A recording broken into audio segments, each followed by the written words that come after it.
చిన్నారి చిలుక రహస్యం. ఒక చిన్న పల్లెటూరు అంచున పెద్ద చింత చెట్టు ఉండేది. ఆ చెట్టు మీద ఒక అందమైన చిన్న చిలుక ఉండేది.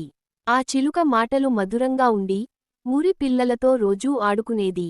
పిల్లలు దాని దగ్గరకు వెళ్ళి, చిలుకమ్మా, నీ మాటల వెనుక ఏదైనా రహస్యం ఉందా అని అడిగేవారు. చిలుక చిరునవ్వుతో చెప్పేది, అందరూ మాకెందుకు ఇష్టపడతారో తెలుసా? ఎందుకంటే మేము ఎప్పుడూ నిజంగా మాట్లాడతాం. నా రహస్యం కూడా అదే, నిజాయితీ. ఒకరోజు ఊరికి పెద్ద గాలి తుఫాన్ వచ్చి పెద్ద చెట్టు కొమ్మలు విరిగిపోయాయి.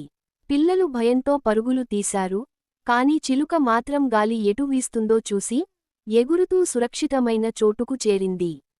తుఫాన్ తర్వాత పిల్లలంతా మరల చెట్టుకి వచ్చారు, కాని చిలుక కనిపించలేదు. పిల్లలు విచారంగా అనుకున్నారు, చిలుకమ్మ ఎక్కడికి పోయిందో?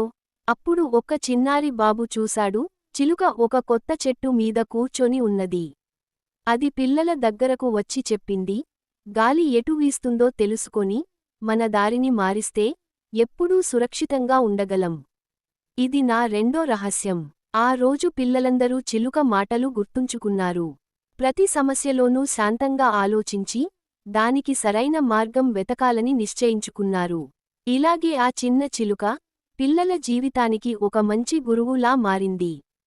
చిలుక మాటలలోని రహస్యాలు పిల్లలు వారి జీవితంలో ఉపయోగించుకోవడం ప్రారంభించారు. చిన్నా చిలుక గొప్ప మిత్రం, జీవితం పాఠశాల అన్న మాట వారు గుండెల్లో పెట్టుకున్నారు.